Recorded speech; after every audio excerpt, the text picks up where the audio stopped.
Hello my friends, I just want to read my Facebook post. I posted real quick some of it. First I quoted James 5:1-5. You're going to hear that later on in the video. But I also wrote, as I shared before, 40 acres and a mule was never given to those previously enslaved and brutalized. And many are still rich today due to past slave labor, oppression, robbery, and failed government promises. Right? The government promised 40 acres and a mule to those that were enslaved. Let us pray God brings justice to the oppressed soon. And your continued prayers for the homeless and our outreach to them are also greatly appreciated. We have been getting many food donations, and I thank God for this. We will be doing outreach later today. Thanks so much for your prayers and support. If you'd like to get more involved, do let me know. May God bless you abundantly as you seek first His kingdom. I'm just going to read a little bit about this article here, but basically it talks about how slave owners got reparations and slaves didn't.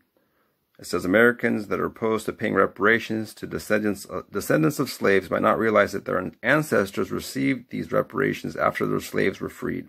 According to an op-ed by Professor Tara Hunter in the New York Times, President Abraham Lincoln paid white Union loyalists up to $300 for every enslaved person freed. The reparations were made through the District of Columbia Emancipation Act. According to Hunter, the largest individual payout under the act was $18,000 for 69 slaves. In other cases, slave owners petitioned state, local, and colonial governments for compensation when their property was lost or stolen. Now you think about that, obviously the slaves didn't get the 40 acres and a mule that were promised, that kind of reparation. Imagine how different of a world we'd live in if that did happen, though, if the government did come through with that promise. Hello my friends, I wanted to share some information just regarding the need for reparations, and I know there's people in the church and out of the church, and of course just people in society in general that don't agree with why reparations need to come for the African Americans, but I think there's a pretty strong argument for it, and I think I need to talk a little bit about it, because if I don't, then who will? You know, I think other people are talking about it, but as far as me personally, I know that I have a responsibility, I believe, to share some of this information, because it's heavy on my heart right now, that's for sure. Just because of the opinions I'm hearing out there that are sometimes pretty cruel and insensitive when it comes to this topic. So, dealing with it intelligently, I'm just going to read this article here regarding slavery. It talks about slavery in America began when the first African slaves were brought to the North American colony of Jamestown, Virginia in 1619 to service in the production of such lucrative crops as cotton and tobacco. This will be a short reading, don't worry. Then I'll get into some other things here. Slavery was practiced throughout the American colonies in the 17th and 18th centuries. The invention of the cotton gin in 1793 solidified the central importance of slavery to the South. In the 17th and 18th centuries, slaves operated mainly on the tobacco, rice, and indigo plantations of the southern coast. Slaves in the antebellum South constituted about 1/3 of the southern population. Most slaves lived on large farms or small plantations. Many masters owned less than 60 slaves. Slave owners sought to make their slaves completely dependent on them, and a system of restrictive codes governed life among slaves. They were prohibited from learning to read and write, and their behavior and movement was restricted.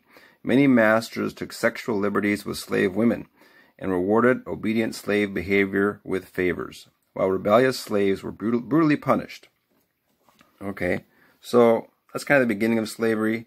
1619, I've seen even some articles say that slavery began even before then. But just imagine if that was your family member, your mother, your sister that was being sexually exploited and used as a slave. This makes me think of ISIS. That's what comes to mind when I look at this. What did ISIS do? You know, when they got women, they raided towns and things like that. How is that any different? You know, this whole history. And that's the foundation of America in many ways, right? Big part of American history. And then to say that the slaves were, you know, considered 3/5 of a human. You know, so all these years, all that labor was given to the American plantation owners, and of course many have benefited from that. Their relatives, their descendants benefited from that. And of course what happens to the slaves' descendants? They are oppressed year after year, decade after decade, century after century, right? Oppressed. So, you know, we can see the slave owners, obviously, they were great looters. They had a great sense of entitlement, and they were murderers, right?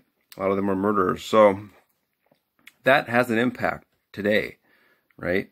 And, you know, some say pick up yourself up by your bootstraps, but, you know, when you got that kind of foundation and that kind of backdrop, you know, there's a sense that, you know, these people are owed something, obviously, to kind of level out the playing field when it comes to economics and things. So there's a wealth gap, obviously, and that's not going to close if we just keep things status quo. There's so many African Americans, of course, on Skid Row and other places. And it's really insulting when I read about Mitch McConnell saying, well, you had elected Barack Obama, so that is kind of a reparation, basically. That's your reparation and nothing else needs to be done type attitude. That's like a slap in the face, really, to these people that have gone through so much. And just imagine how many more are homeless because of, you know, this history, right? Of course, there were Jim Crow laws and lynchings and all these other situations that just kept people oppressed year after year. So there's all these people protesting now, right?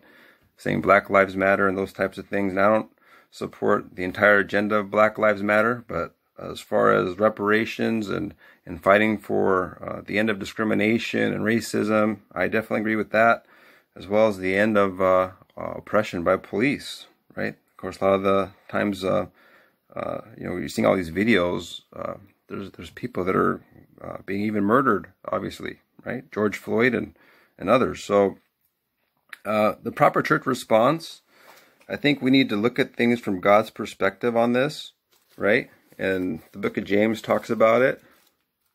So we're going to go there to James chapter 5. And it says here, verse 1, "Go now, you rich men, weep and howl for your miseries that shall come upon you. Your riches are corrupt, and your garments are moth-eaten. Your gold and silver is cankered, and the rust of them shall be a witness against you, and shall eat your flesh as it were fire. You have heaped treasure together for the last days. Behold, the hire of the laborers who have reaped down your fields, which is of you kept back by fraud, crieth, and the cries of them which have reaped are entered into the ears of the Lord of Sabaoth. You have lived in pleasure on the earth, and have been wanton. You have nourished your hearts as in a day of slaughter. You condemned and killed the just, and he does not resist you." So God's looking at, I look at this verse, this is like, this makes me think of slave owners, right? They didn't pay their workers. I mean, obviously they abused a lot of their workers, killed, murdered, raped their workers. What kind of judgment's going to come on them? America, you know, has a price to pay for all these types of sins, you know.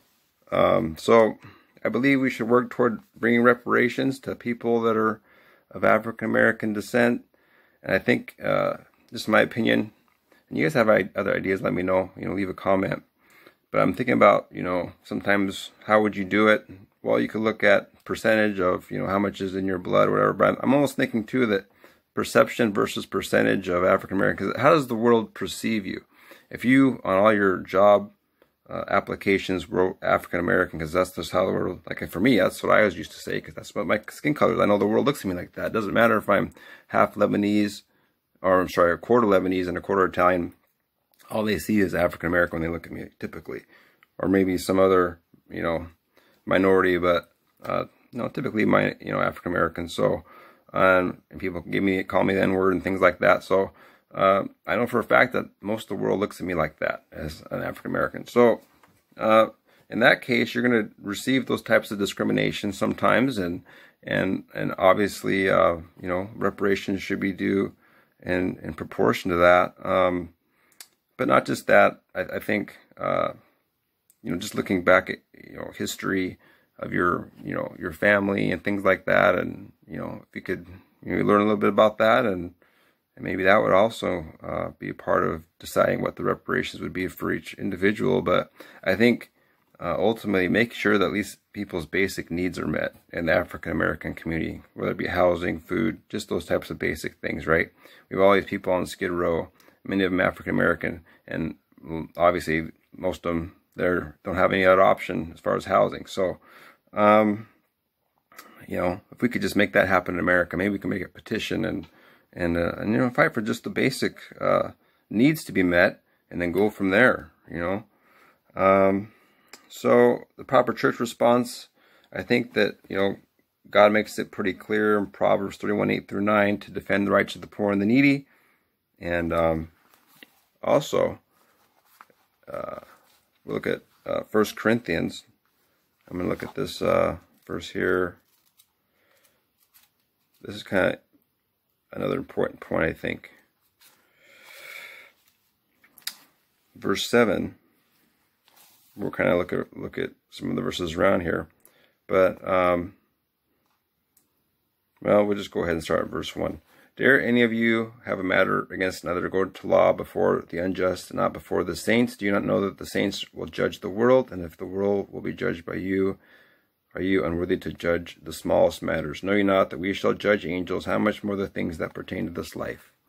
If then you have judgments of things pertaining to this life, set them to judge who are least esteemed in the church. I speak to your shame. Is it so that there is not a wise man among you, not one that should be able to judge between his brethren? But brother goes to law with brother, and that before unbelievers. Now therefore there is utterly a fault among you, because you go to law one with another. Why do you not rather take wrong? Why do you not rather suffer yourselves to be defrauded? No, you do wrong and defraud, and that to your brethren. And then it goes on. But that's the thing is, I think if we're to be defrauded in this life, right, that's not necessarily something that God won't allow, right? Sometimes, you know, you're not going to get in this life what maybe you should be owed. And, you know, that's okay. Because really we're not living for this life. We're not living for this world. We're not living for the material things and all of that. But I do think we should look out for our brothers and sisters out there that are suffering and that just need their basic needs met, you know. At least get that covered. So I ask that you share this video, and that you also feel free to join Homeless Advocates for Christ on Facebook, as well as Racial Justice Warriors for Christ on Facebook. Those are two of my Facebook groups. You can comment there, and hopefully we work together to bring change.